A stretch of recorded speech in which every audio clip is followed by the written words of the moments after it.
as there's way too many, and there's moments where there would be a good story, like great story, but it just happened like at the end of the night, nothing leading up to it. But there's a couple I'm just gonna like blend together. Like when I took you out to downtown Flint, and we've never done that before together. Yeah, to the Buckham Alley. Buckham Alley, yeah. And we were with Mike and his ex-girlfriend. I don't remember her name. I don't either, actually. And I was kind of nervous going into it because at that time you were heavily involved in vodka, and when you get drunk, you would be an asshole to people that you didn't know. And I'm like, all right, well, let's fucking do this. We went to the Torch. And we drove separate, so it's me and you and them two or whatever, and we're sitting there outside smoking, and some dude rubbed you the wrong way by saying hi or something, because that's something that would happen. You're like, I just don't like the guy. Right. And he came in the bar. I was already drunk as fuck when we got there. Yeah, I know. That's why I was nervous. Yeah. And so we're sitting there, and he comes up to the table and he starts talking about something, and he left. You're like, dude, I'm fighting him. I'm like, why? He said hi. He's like, no, he said fuck you to me. I was like, no, he didn't. He didn't say anything like that. He was being really nice. And then so like he said fuck you. Yeah, dude. You were getting ready at some point. You were getting ready to fight him. He did not say fuck you, by the way. He was really nice to us, and you're like getting ready to fight him. I was like, dude, you're not getting me kicked out of here. We've only been here an hour. Like, yeah. I believe you. I honestly don't remember most of that because I was so drunk. The Torch has a really good beer menu. They were one of the first beer snobs in downtown Flint. Like, they had Newcastle on tap back in like 2002, and I was like, this is fucking sweet. Yeah. I just remember arguing with you outside and shit. I don't really remember even what happened. Yeah, with did you? Guy. Okay, so I said, dude, if you fucking do anything like that, I don't have your back. I'm sorry, bro. I actually remember. I thought it was you that was going to get in a fight with a guy. Is what I thought. Wow, how backwards is that? I know, because I was so drunk, I thought when we were outside arguing, you said you were going to walk home because you were pissed off. I thought you were pissed off about that guy. No, that was you. Oh, okay. And then so I'm like, I'm leaving, dude. I ain't fucking putting up with this, dude. And you're like, all right, I'll be right back and go beat the guy's ass. So I like walked out. I'm smoking. And then, like, you just came out. I was like, dude, you're a fucking dickhead, dude. Why are you such a fucking asshole? I'm like, I bring you down here, and I was nervous that you're going to do this, and you did do this. And so I'm, like, walking, and I got no, you had my keys. Right, which I didn't fight the guy. No, you had my keys. You would do that. You would grab, when you get drunk, you'd either take... You took my smokes, too. I think it was one of those nights. You grab my cigarettes after you borrowed one, and just keep them in your pocket so you can hold them. And I'm not going to, like, try and fight my friend. I would, like, give me my fucking cigarettes back. No, dude, no, blah, blah, blah. So, you got my keys and my cigarettes, and I'm livid. And, so you're, like, fucking... I grab my cigarettes... and I get my keys, and then we're walking downtown Flint, and there's this big group of black people, and you're like grabbing on my fucking sleeve and shit. We're making this huge scene, like screaming at each other, and all these black people are like, white people crazy. And like fucking, and then we get to the parking lot, and then you fucking take my keys.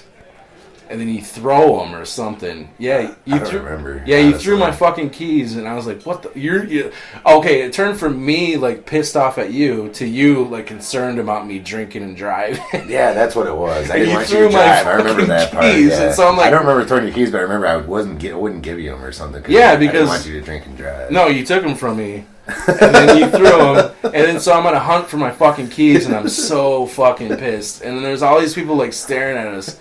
We look like fucking scorned lovers, like these fucking gay guys. Yeah. So upset at each other. They're having a tiff. They're just having a tiff. Let them go. And I mean, knowing me, I was probably drunk with a lisp or something. I was like, "You stupid son of a bitch!" Dude, I can't believe you just threw my keys in the middle of Flint. Jesus, oh no. And so when we left Flint, we went out to the Trestle in Montrose. And when you finally found your keys.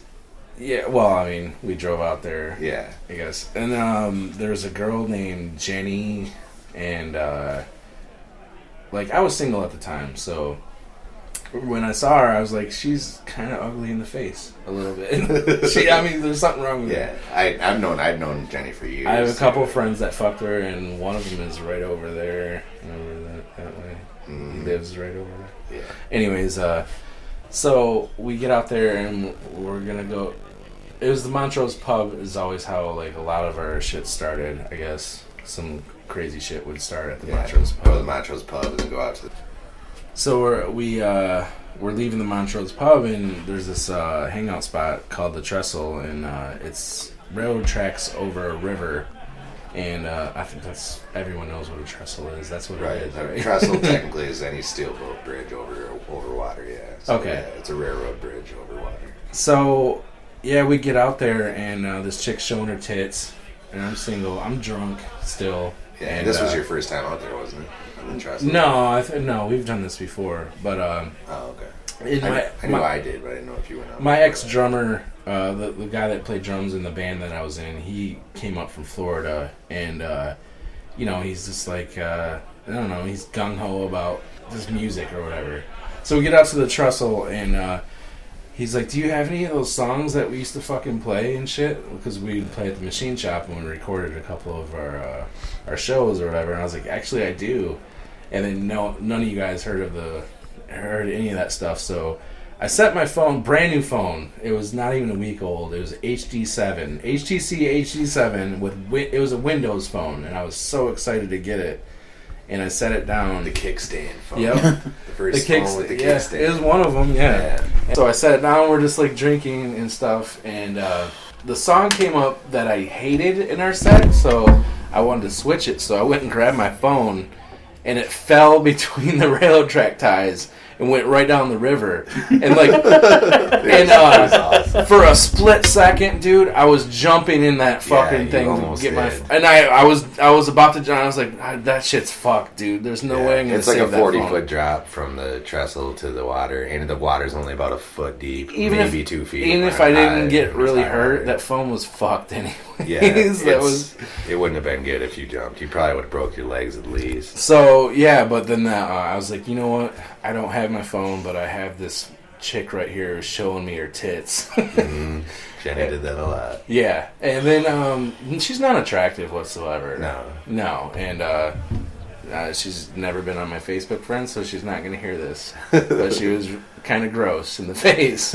But I was like, titties are titties. I think she had a good what? Can I talk? Yeah, you can talk. Who was it? I must have missed this conversation. It's crazy Jenny. The Jenny chick that used to come over to me and Sarah's when we lived up there. Oh, I probably never met her. Yeah, she got into a fight with a saint worshiper chick at the Roadhouse. Nice. Yeah.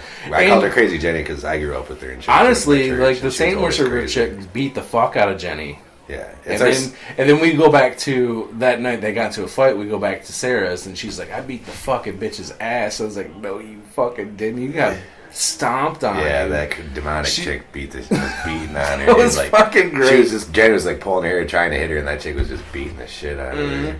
Just pulling the fucking shit out of her hair and just like screaming at her like, bitch, you was that the same? Was that devil worshipping chick the same bitch that was jerking Cliff off on the couch when we No, I don't even know who that was, but she did add me on Facebook after I declined the hand job. Cliff got an HJ in front of you guys? Yeah, right in front of me. And then she looked at me and she's like, do you want one? I was like, and I didn't say no right off the bat, and I was drunk. She wanted to ski. I think it was the fucking the Van Halen night. I might have been. Yeah, we were hanging out at Cliff's house, and fucking they're in his room, and we're on the computer playing Who Wants to Be a Millionaire or whatever online, and I'm up at the computer, and actually I think were you sitting on the bed or? No, I was sitting on a chair next to the couch or something. Yeah, like that. and it's like a couch bed, whatever. He slept on it, but yeah, and they had the covers pulled over him, and she was jerking him off right in front of us. It wasn't like we weren't supposed to know that it was going on or whatever, but it wasn't like a big motion either. So Cliff had a little. There's a lot of talk about well, it doesn't always have to be a big motion. You know, you're not just fucking stroking banana. But then, right when she got done doing that, she asked Ken if he wanted one too. Yeah, she's like, do you want me to do this to you? He was like, yeah, wash your hands first. And I was, of course, at the time, I was single, and so I entertained the thought in her head. I was like, leading her on a little bit. I knew I didn't want one. coming straight out of Cliff's dick. Right. Like, I didn't Literally. want that on mine. Literally coming. So I kind of teased her a little bit. I was like, just wait a little bit, baby. You should have said, give me a lefty. No, it was, I don't even know where we're going with. Oh, okay. So, that, back to the yeah. Jenny chick showing her tits. So I was like, Cliff, fucking hook me up with this chick. Go talk to her and stuff. Because I have no game. Like, I just got out of a 6-year relationship where we had sex 3 times in the last 2 years. So I was like, go see if she's down or whatever. And he was like standing next to me, and she was at the car. And so he messaged her, and she sent it back, and he showed me his phone. She's like, he's not my type. But then she fucked a bunch of nasty dudes after that. She fucked our friend Dave in me and my girlfriend's house, our duplex or whatever, in the I bathroom. didn't say Dave was nasty. But I'm not saying you were implying it was Dave, but she fucked my friend Dave in the bathroom at our house when they were having a party. They just acted like it was no big deal. Just went in there, fucked, and then came back out. And Sarah was like, what was going on in there? I'm like, I think Dave and Jenny just fucked in the bathroom. And Jenny's like, yeah, we just had sex. We might as well just bring it up because everybody here knows it happened. And Dave was all fucking embarrassed and shit. But she wouldn't even fucking suck your dick. I'm going to cut that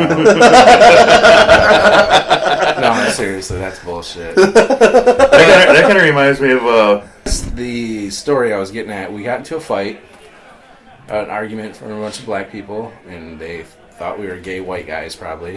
and then I got turned down by a really ugly chick, and I lost my brand new phone all in the same not night. not a good night. No, it was probably, and then we became roommates, and there's a lot of stories that we could talk, but yeah, we lived above a bar for a fucking year, so those it are was good times. Constant parties, really good times. Like I miss those days. Like, yeah, it was fun. But yeah, we had some really good times above the bar, and I'm gonna look back at that little year. Was it 2 years? Close to. Hold on. Where I was living there was for a year. It was Okay, yeah. October to October. It was like October of 2013 to October of 14, I think. Yeah, no. We moved in that above the bar in September, end of September. Yeah, 13. August, September. No, end of August. And yeah, because it was right when me and then Sarah broke up, and I went right from living with her to living with you. I moved my shirt in. Yeah, Yeah. because you didn't want to live with your parents. Yeah. Yeah, so that span, there was a lot of fucking good moments. I met a lot of cool people in that. Yeah, like my group meshed with yours. That's like when some of my friends that I had hung out with a long time started coming back and hanging out, and a lot of your friends started hanging out and shit. Yeah. And just fucking parties nonstop, dude. Well, not so much my friends, but like most of the people that I'm really good friends with now are like some of my favorite people from like Clio or people that I met through you. Yeah. Like, right off the bat is like Dave Shoemaker, Lance Webb, Dustin Holben. Yeah. Like, I met them all through you, and those are like 3 of my favorite people. And so that's my story. I had a shitty night. It wasn't a good night at all. Nothing worked out in my favor. And last question before I end the podcast: have I been a good friend? And if I haven't, what could I change? Oh, dude, no, you've been the best. I don't know what the fuck. What could you change about being a friend? No, what could I change about? Yeah. You can cuddle after sex. Yeah, and stop just like telling them to leave after it's over with. Yeah, I mean, that's the biggest thing. I don't like Frank's answers. No, dude, just keep being yourself. Sweet, and I'm gonna ask every guest that. So, okay. All right, man. This is the Blackout Biographies, and that was my first guest, Lance. So on to the next.